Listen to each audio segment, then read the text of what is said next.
নমস্কার। আর মাত্র 3 দিন বাকি আমাদের বিধানসভা ভোট। 152টা আসনে 23 তারিখ ভোট হয়ে গেছে। আর মাত্র 3 দিন আপনাদের হাতে আছে। তাই আমি আপনাদেরকে দুটো কথা বলতে চাই। আপনারা বুঝে শুনে ভোট দেবেন। চিন্তা ভাবনা করে আপনারা আপনাদের ভোটটা ইভিএম মেশিনে দেবেন। আমরা সাধারণত পশ্চিমবঙ্গবাসী শান্তির প্রতীক। আমরা শান্তি চাই।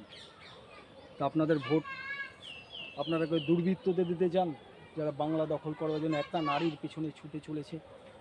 সকলে, প্রধানমন্ত্রী থেকে শুরু করে সবাই স্বরাষ্ট্রমন্ত্রী, অর্থমন্ত্রী সবাই মিলে